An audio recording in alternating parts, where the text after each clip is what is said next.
नमस्कार। आप सभी को कई बच्चों के लगातार मैसेज आ रहे हैं कि सर नंबर कम आ रहे हैं, पटवारी में इतनी मेहनत की, नंबर कम आ रहे हैं, कट ऑफ का क्या होगा। और कुछ बच्चों के नंबर अच्छे आ रहे हैं।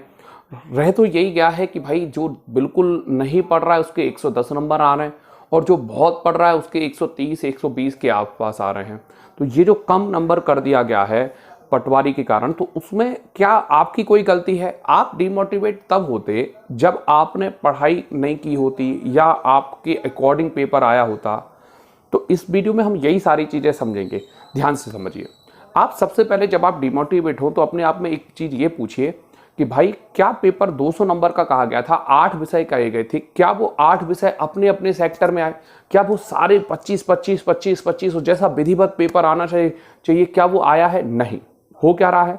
सबसे पहले बात तो पहले रीजनिंग आ रही है, फिर मैथ्स के क्वेश्चन आ रहे हैं, फिर कंप्यूटर आने लग रहा है, फिर साइंस आने लग रही है, ये हो रहा है वो हो रहा है। इतना ही नहीं, पेपर में एक दिक्कत ये भी है कि पेपर में कोई विषय 440 नंबर का आने लग रहा है और कोई विषय 10 नंबर का आने लगा है। हद तो तब हो गई जब कई बार इंग्लिश 40 नंबर की आ गई और कई बार मैथ्स 10 नंबर की आई, कई बार मैथ्स और रीजनिंग ही 80 नंबर में खेलने लग रहा है। तो जब पेपर ही सिस्टमेटिक नहीं आ रहा है तो फिर सफलता कैसे मिलेगी? समझिए आप। क्लियर है? तो सफलता जो होती है वह एक दिन की नहीं होती, वो लगातार प्रयास से होती है। आप जितने दिन सैड रहना चाहते हैं, जितना दुखी रहना चाहते हैं, जो भी आप करना चाहते हैं कर लीजिए। रही बात कट ऑफ की, क्या कट ऑफ इतनी नीचे जाएगी? तो देखिए जो ऑन एन एवरेज नंबर आ रहे हैं 30 130 140, इससे तो देखिए ज़्यादा ही जाएगी कट ऑफ, है ना। इतनी नीचे तो नहीं आएगी कट ऑफ, है ना। क्योंकि कई बच्चों के ऐसा भी होता है, जैसे मेरा इंग्लिश सही है और मेरे पेपर में इंग्लिश ही आ गया तो मैं वहाँ पर बहुत अच्छा करने वाला हूँ। क्लियर है? मेरा साइंस अच्छा है, मेरे पेपर में 40 नंबर की साइंस से आ गई तो मैं बहुत अच्छा करने वाला हूँ। तो ऐसे लोगों की संख्या भी कम नहीं है। अच्छा, वैकेंसी का अगर तादाद देखें तो आप अगर देखिए, आप किसी से मत पूछिए, आप ये समझिए जैसे लाखों फॉर्म डले थे, करीबन 12 लाख के आसपास 13 लाख के आसपास फॉर्म डले थे, मात्र 8-9 हज़ार भर्तियां हैं, है ना। इसमें फिजिकल है नहीं।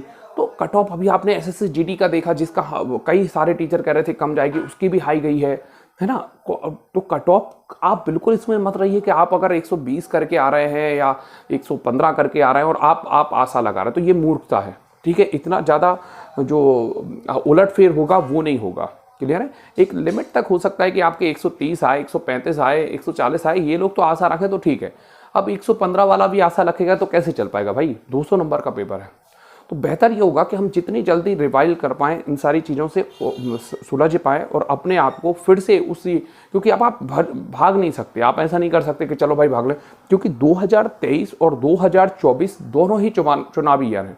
तो इन चुनावी ईयर में वैकेंसी बहुत ज़्यादा आती है। एमपी की बात करें तो एमपी पुलिस आने वाली है, एमपी एसआई आने वाली है। इन दोनों परीक्षाओं को लेकर आपकी क्या अप्रोच है? अब एमपी एसआई तो 600 नंबर का सुन रहे होने वाला है, सिलेबस जारी नहीं किया, पता नहीं क्या छोड़ दें, क्या ऐड कर दें। एमपी पुलिस परंपरागत आएगा, मैथ्स रीजनिंग, लेकिन एमपी पुलिस में भी अब पहली बार फिजिकल को 50% आरक्षण है। तो इसके अलावा आपकी सीआरपीएफ में 1.5 लाख वैकेंसी है। तो वैकेंसी तो काफ़ी ज़्यादा है। बेहतर होगा कि हम जितनी जल्दी रिवाइल करें, इन सारी चीज़ों से सीखें, हम आगे बढ़ें, है ना। क्योंकि ऐसे नहीं चलेगा कि आप दुखी रहोगे और आप सोचोगे कि हम अगला पेपर में कर लेंगे। आप जितनी जल्दी हो सके कम बैक करें। नहीं हो रहा, आप लाइब्रेरी आएँ। मेरे जो खास तौर से ऑफलाइन के बच्चे, मैं ज़रूर हम्बल रिक्वेस्ट कर रहा हूँ कि आपको लग रहा है कि भाई अब हमें वहाँ नहीं आना है, आप लाइब्रेरी आओ। आपको लग रहा है कि सर मेरे 2 एग्जाम निकल चुके हैं, आप पढ़ाना चालू करो, लेकिन आप अपने आप को जंग मत लगाओ। आपने बहुत ज़्यादा नॉलेज गेन किया है, उसको बांटो, उसको लाइब्रेरी में आके किसी और को दो, आप खुद पढ़ो। क्लियर है? आप तालाब से बाहर मत निकलो, क्योंकि खास तौर से मैं बार बार कहता हूँ, अगर आपके पास इतना पैसा है कि आप 2 वक्त का खाना खा सकते हैं तो थोड़ा बहुत पढ़ाई करते रहो, थोड़ा बहुत पढ़ाई करते रहो। 1-2 साल की बात और है, 2024 में मोदी के चुनाव है, वहां पर भी आपकी केंद्र की नौकरी जॉब आने वाली है। Railway NTPC, railway group D, bank के एग्जाम, एसएससी के एग्जाम, बहुत सारे एग्जाम आने वाले हैं, रेल सेंटर के, स्टेट के भी बची हुई वैकेंसी। तो बेहतर होगा पढ़ाई करते रहें प्यारे बच्चों, और इस तरह के डिमोटिवेट नहीं होना है। फिर भी यदि आपकी कोई कमेंट हो तो नीचे कमेंट बॉक्स में ज़रूर लिखना। मैंने सारी बातें इस वीडियो में करने की कोशिश की है। फिर भी यदि आपकी कोई क्वेश्चन होंगे तो मैं फिर से एक आध वीडियो उस पर भी बना दूंगा। Thank you for watching. Great day.